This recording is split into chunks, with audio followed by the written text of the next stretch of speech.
Hi, it's Aaron with Arbitrage Trade, and it is time for Deep Dive with Daniel, and it's still the Singapore edition. How you doing there, Daniel?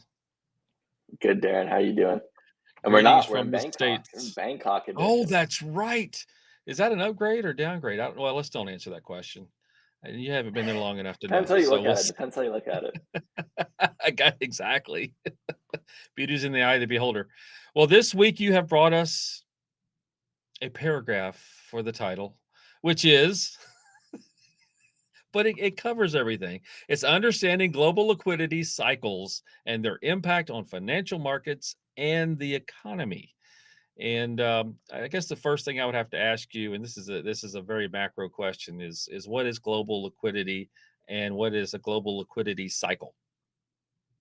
Yeah. So global liquidity is the flow of money through capital markets and economies around the world. So it's more or less just how money moves from one place to another and how much money is moving in the system at any given time. And you asked what the cycles are. Essentially, if you Google the global liquidity cycle, you'll see this really nice chart that Cool. shows one what the actual movement of or how liquid markets were at the time, and a nice little trend line. And essentially, what it is over time you have these expansion phases of peaks, contracts, troughs, and you're essentially seeing more money come into the system. Things do well. They kind of top out. We come back down. We contract how much money is in the system. You've heard of quantitative tightening, and Mhm. then they bottom out, and then they come back up. And so it's just this flow of releasing and contracting money throughout the world. So this money, it just seems because we always talk about the Burr printer from Mr. Jerome Powell and the Fed. It's one of So the one of the best memes ever. it Money really printing over, is. His head getting, I mean, his face getting just all his red. And hit, just, just cranking the. well, I mean, is that where it originates from? I mean, central banks and the Fed, and I mean, is that where it starts? Is that where you start getting your liquidity, and then it gets, let's just say, absorbed into the stock market in different places, and then once it's at a high point, then all these guys go, well, let's take our profit, and then you start the downward to the trough again, and then you start it all over again. Is it that simple? Or I mean, I'm sure there's a lot more to it than that, but it just seems like that's where it always originates from. Yeah, so it's the underlying mechanics are actually insanely complicated, and I Yes, don't no time for understand that. them well enough to get into it. But at a high Good. level, you have your major world banks, right? You have the Federal Reserve of the US, you have European Central Bank, Bank of Japan, China, even at this point, that they all print money, right? Banks are forced to absorb that money. It then allows them to be more liquid. And how do banks make money? By lending out money, right? So then you Especially have in the these US, yes. big institutions, businesses, have it, whatnot, then get that money at presumably a cheaper rate. They then take that money, they put it in the market, they hire, they start new businesses, they invest, whatever, right? So more money starts flowing into the system. Then, as things get a little too ahead of the skis, the government goes, "Hey, we're gonna start clawing some of that money back, right? Where you're not gonna have as much. We're gonna make it more expensive to borrow that money. We're gonna raise interest rates." And so Right. things start to come back down until we contract a little too hard, and they go, "Oh shit, there's not enough money in the system." And then you kind of hit that trough, and then we got to let more back out, right? So it's this kind of game of the government printing and then everyone else playing along with what's being printed to make things rise, and then going, "Yeah, we went a little too quick," and then clawing it back. So quantitative tightening, quantitative easing. So So two terms QT that and are often QE, associated with it. Yep. basically, yeah, QT and QE, and I remember when in the Fed speak, there was always talk about, okay, now we're on the tightening phase, not too long ago, and so you could look in the numbers on Fred, the website Fred, and you can see where they are starting to come down. Now, lately they have flattened. They got about halfway down, and now it's flattened. So I don't know what they're doing right now. And it always seemed like when they said they were tightening, they weren't really tightening. They did bring this graph down, but then they created a whole nother program over here, the bank term funding, which went straight up. So it seemed like it was more of the shell game instead of just actually tightening. But I know they are. I mean, all the different graphs I've seen on Fred are showing that they're tightening. Well, what was Um, the, I wish we could pull the graph. I can't remember which one I it do is too. Yeah. exactly. I think it's, Yeah. the M2. Yes, Is it the is money it supply. M2? Yes. It Yeah. just goes like, oh man, it won't let me look at it very well. Anyway, if you look at I think it's the M2 one, it just goes up, up, up, up, up, and then COVID, it's like this, and then it, Yes. like, has this little, like, blip down that's going on, and it's like Yes. everyone was like, "Wait, what happens when M2, like, goes, negative as far as, like, its Dries up. perceived rate," right? It was like, Exactly. "That's never happened before. Look at the chart. And Like, it's there's only ever uh, gone up and to the right." come on, Danny. There's so many charts that have never happened before, but yet they want to apply what has happened in the past during these similar type times.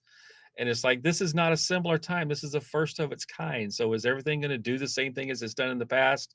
And they always want to compare it to 2008 now. They're actually finally admitting that they can compare some of the numbers to 2008. And it's just it's like you can't. It's different situation. And it's like a very unique situation. And during a an election year, you throw everything in, and the deglobalization that's going on, and I mean, you I mean, just I mix I think everything it's up. one of those things where it's like history doesn't repeat itself, but it often rhymes. But Yeah. that rhyme well, no, here's the thing, that rhyme is so complicated, like, everyone's trying to figure it out. The Fed has no idea what's going on as far as that goes, right? They're doing their I do think they're doing their best, but, like, it's like 1 out of, like, 100 hedge funds are gonna figure out that trade, right? It's just like '08, like, how many blew up versus how many actually figured it out. It's like 2 guys know what's going on, 3 are gonna get lucky, and that's it. Well, maybe 7 guys know. Whoever's leading the world knows what central banks are gonna do what,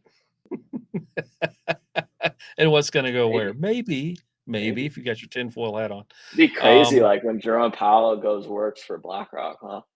But hey, what do I know? and Gensler, who knows? I mean, who's gonna know what the next steps are? Oh, But there's he'll certainly go a lot he'll of go work people. he'll go work for Coinbase. There's yeah, that's right. He did like crypto. But there's a lot of people in high positions, like, and we've talked about this before, that are stepping down lately, and so it's almost like they're getting ready for something. But we'll have to see if they want to get out before we actually do hit what you've talked about here, one of the cycles, which is the trough. And what's being portrayed in the media right now is that we're at the trough, and we need that rate cut, so they can get more money and cheaper money, and then we can go and ride the. But we've never been 34 trillion in debt and have to pay a trillion a year, or is it a year? The payments on it are going to be are 800,000 Yeah. or 800 million now. So, or excuse me, 800 billion now, and it's about to catch up to our military budget. So I mean, it's just absolutely crazy. So I don't know this whole cycle thing. We'll have to see if it actually plays out in the exact same band. Because if you look at it, you're right. It does the exact same thing. I mean, it's the same pattern Yeah. every time. But we'll have to see if there's like a whoops this year. So Yeah, I we're set. mean, I Yeah, I can't remember. Let me pull up that chart real quick because I'm curious how far back it goes. Because it's a I pretty do long feel. chart. I It do it feel, does and go I think back to 65. 65. Okay, that didn't even include the depression. So. That being said, you do bring up a point where things get delayed. There's like a period where it never really troughed, right? It had 2 Mhm. peaks and it had like a middle thing. It didn't go all the way down, right? So it is a bit of like, okay, well, like, it follows it to some extent, but how much, right? Right. And does it go off the rails one way or the other?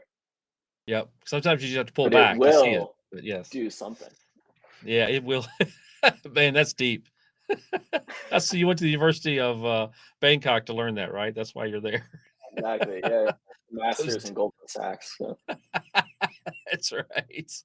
Well, hopefully we've prepared some folks for if they just want to know even what the simple term of liquidity is and where it comes from. I think that's a good setup, possibly to events and things that are going to happen here in the next this month, by the end of the month, and at the very least up until September, and give you a little more of an insight.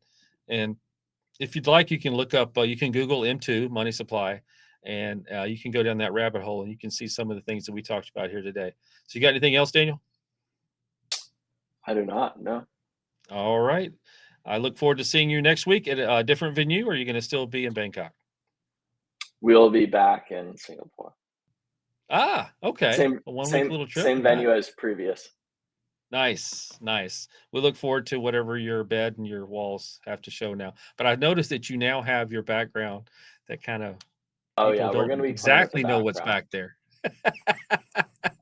All right. Thanks, Daniel. I will see you next week. See you later, Dan.